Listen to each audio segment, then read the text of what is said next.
That tree right there, you can eat it, you can put it in your soup, and it's actually like, tastes a little weird. I like to put it in my eggs and my soups and all that stuff, and it tastes really good for you. Look how big this turtle has actually gone. Amazing. First largest tortoise in the entire world, a Galapagos tortoise. Gorgeous girl. Move over just a tad. See if we got anything, and kabam! What's going on, everybody? Welcome back to another video here at Blake's Exotic Animal Ranch. Today, you guys, we're gonna be doing a full video on our turtles and tortoises, as you guys see with the title and the thumbnail. So first off, where we're gonna start is with our cherry-headed tortoises. So inside of here, we just have a 1.2 of adult cherry-headed tortoises, and you don't see any of them because they are, I have no idea where they're at. I think they're hiding inside of their house. Yep, they're hiding inside their house right there. I don't know if you guys can see them, probably not, but they're down in there saying what is going on. Every single one of our enclosures have a ton of different types of fruit available for them when we don't have fruit. So right here we have a guava tree with a ton of fruit, and it's hanging over our mountain tortoise enclosure and our cherry head. So fruit for whenever they want. Keep on moving back. Right here we have a Barbados cherry tree. Tons of fruit on here as well. As you can see, falls down whenever it falls down, and they eat it as well. I like to make sure I have available fruits and trees in all of our enclosures so that the turtles always have fresh fruit whenever they want. So what we're doing as well with this video is we're filling up all of our waters. We have automatic waters over there in a way, but they don't work too well anymore, so we gotta fix them all up. So we're just using a hose. We got moringa tree, the tree of life. Eat one. That tree right there, you can eat it, you can put it in your soup, and it's actually like, tastes a little weird. I like to put it in my eggs and my soups and all that stuff, and it tastes really good for you. Really good for you. All right, moving right along. Over here, we have our mountain tortoises, and they go through this water every single day. We're gonna have to give them a pond once they become of adults. And right here, like I said, we have our mountain tortoises.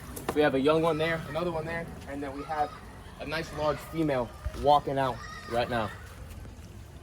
I had a couple videos of them starting to breed, so hopefully in the near future, we'll have some babies. Oh, look, on the other side, now that we moved away, there's a cherry head walking out. Pretty funny. All right, came in, and gators doing good, but that's not the video that we're doing today. We're filling up this water right now. We're about to go to our Eastern Hermit tortoise enclosure. We have a ton of eggs in the incubator right now, so if you guys are interested in any of those turtles or tortoises, always check the website and check my stories, because I always put a tap-in link for what we have available and if any sales are available as well. So they know fresh water's coming out, and I like to let them down a little bit. Like, here she goes. Oh yeah, big girl. And the little dude in the back. I'm pretty sure, I know it's a 1.1, and the other two, I'm not 100% sure what they are, but it doesn't matter. Keep them, sell them if we have to make the group a perfect group. All right, that water is done. Moving right along. I gotta get these plants in the ground. Marking these things up before they go bye-bye. All right, let's go to the Eastern Hermit tortoise cage. So inside of here, we have Eastern Hermit tortoises, and if we don't clean out the waters every single day, our damn chickens dirty it all up and get all the mulch in there, and then it gets nasty. That's just algae growth from the sun, obviously. And inside of here, we have a 10.25, so a pretty large group of Eastern Hermit tortoises. And because they are very, very fast layers, where Cassandra's actually at right now, luckily I've already collected all the eggs. She's inside of a nest box right there. There's another nest box on the other side. This whole entire enclosure is meshed in, so these tortoises get only lay inside of the nest boxes, and they do actually find that spot very well, and they lay in there. So then just about once a week, I go in, collect any eggs that haven't been laid, that I haven't been found, and normally I'm pretty good at watching them lay it, but sometimes you miss one or two that they sneak by. Moving right along here, we have my girl. I keep on saying girl. I hope it's a boy, but I'm pretty sure it's a girl. Big G right here, doing absolutely amazing. You guys are probably wondering, wait, he's not inside of his enclosure anymore? Well, what we do now is we kind of let her or him walk around and do her thing so that she can get fresh greens, stretch those legs even more, and just live life. I mean, look how big this turtle has actually gone. Amazing. First largest tortoise in the entire world, a Galapagos tortoise. Gorgeous girl. All right, let's keep on moving. So over here, we have a very large group of redfoot tortoises. We'll soak them down a little bit so you can see the shine on their backs. Normally they're all dusty looking because obviously it hasn't rained. Inside of here we have a hibiscus tree, we have a mulberry tree, we have one capybara. Obviously she can jump in and out whenever she wants. And then we have another Barbados cherry tree right there. So, clean all this out.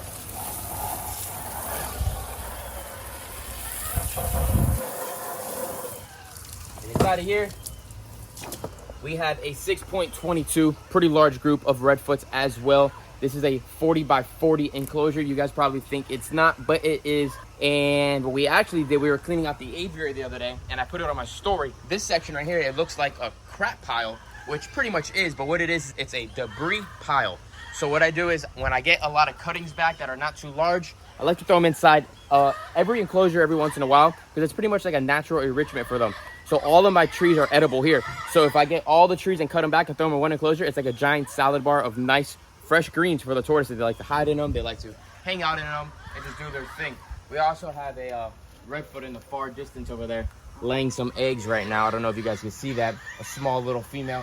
She's just hanging out, doing her thing, and laying some eggs. We're always paying attention inside here to make sure we collect all the eggs. I don't like anything really natural hatch, and we'll show you guys the incubator in a few minutes once we're done showing everybody else.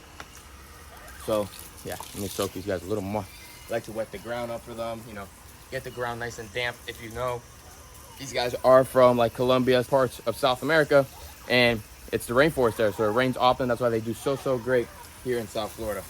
And we have a ton of these guys available as well on the site.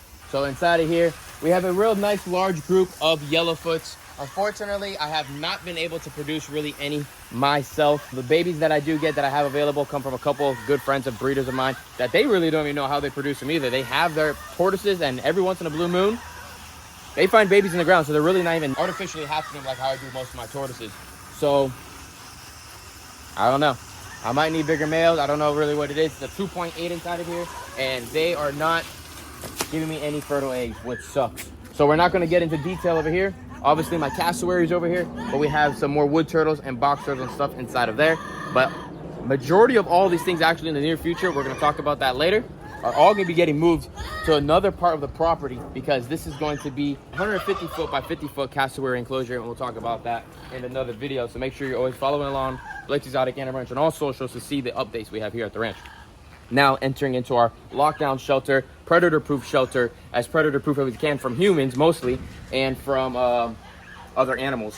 So inside of here we have far corner where you see Big G right now. We have Central American wood turtles. We have a leopard tortoise male inside of there. They don't really do too well for me, but underneath this area here, I think he's been doing pretty well, and he's been doing pretty well.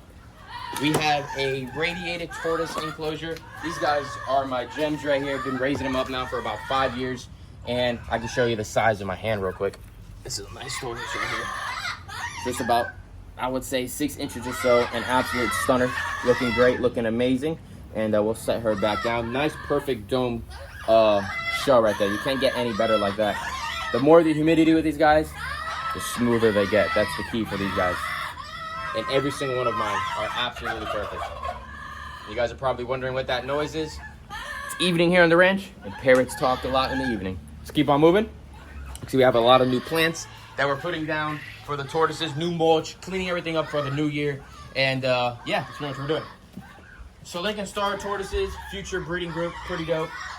Future breeding group of more cherry heads and elongated tortoises. This is actually a tortoise that Kenya gave to me for a Christmas present. It's marbling up a lot. Absolute gorgeous tortoise. Aldabra tortoise right here. That is Cash's tortoise, so I'm raising it up for him. His name is Tarzan. Then we have a couple Sir Lincoln Star tortoises that we have available, and then these are 2 holdbacks for me. Real gorgeous tortoises right here. Set them over here. Sometimes they're not the smartest, and I like to set them back towards the lettuce so they have to eat. All doing great. Little shy, but doing good. Spotted turtle enclosure breeding group. Spotted turtle enclosure breeding group. I think we have 2 eggs right now. She just got finished, so let me move this soil over and see what we got. All right, Missy. Let me see what you got real quick. Stay right there. Move over just a tad. See if we got anything. And kabam! The key for me to get these little guys to lay is wet the dirt. They're happy that it's wet. And those little things right there are gorgeous little North American spotted turtle eggs. Check that out. Super small. The babies are super small. So now I get those guys, bring them inside the incubator, and make sure they're really wet, because they dry up very fast, and then they go to poop. Baby tortoises all here. Woo. doing great, doing amazing. Check the website once more, Blake'sExoticAnimalRanch.com. More wood turtles, more wood turtles, more wood turtles, more wood turtles, more wood turtles, and more wood turtles. Got a lot of wood turtles, one of my favorite species of turtles to work with. Got a few more to go with and try to find. And big thing real quick, he got a carpet on his back, just happens. I don't really scrub it off too often, but this is a absolutely gorgeous turtle right here. Colombian blue-eyed wood turtle. Scientific name right here if you want to know it. Not many people work with these guys in the United States, and if anybody has an extra male, lone male that needs a girlfriend, hit me up. I'll definitely purchase him for her so we can put more of these gorgeous turtles on our earth. Twisted side neck turtles, yellow-headed Amazon turtles, a pond filled of tilapia and some minnows, and a bunch more turtles and more turtles inside of here as well. I love turtles, and I have a lot of turtles. A lot of wood turtles, you guys. A lot of wood turtles. I'm raising up. And if they don't sell, they don't stay right there. They go into other breeding groups here on the ranch. We have a ton of them. All right, now where we're gonna go to is we are going to head to our incubator and see if we have anything hatching. So we're putting these little spotted turtle eggs inside of some orchid moss. Let it sit right there. Close it all up and put it right back into the incubator. So our incubator right here is absolutely amazing, and we have a ton of different things in here. We have a lot of wood turtles in here. Like I said, we like wood turtles. We have sulcata eggs, we have eastern hermit tortoise eggs, we have redfoot eggs, we have elongated eggs, like 6-7 different species of wood turtles. More sulcata eggs. All right, let's check this one here. And kabam, we got a redfoot that just hatched right here. So grab that beauty. We have the umbilical cord just showing, so that means it is a very, very young one. So we got more tortoises right there that are drying up in some vermiculite. So we'll get them, put them right here, and we got some nice, gorgeous, young redfoots that are warm, drying up, getting ready to go out to their next enclosure that's outside. And then after they're ready, after about a month of eating, drinking, and pooping, then they go onto the website for you guys to be able to purchase them. And all the money comes right back to the ranch and recycles itself. So that's the way I'm pretty much able to run the ranch, from you guys buying a turtle and tortoise or anything I have available on the website. But I always recommend you guys to always, please make sure you do your research, because again, this animal was born today, hatched today, whatever you want to say, and this guy's gonna live for 60+ years. So you gotta always remember, these guys are gonna live forever, and I always tell you guys to do your research, make sure you're getting the right tortoise for you, and yeah, do your research, you guys. Other than that, hope you guys enjoyed today's video here at Blake's Exotic Animal Ranch. Give this video a thumbs up, subscribe to the channel, put your post notifications on, and stay tuned for all the videos we have for you all. And I'll see you guys later. Peace out, everyone.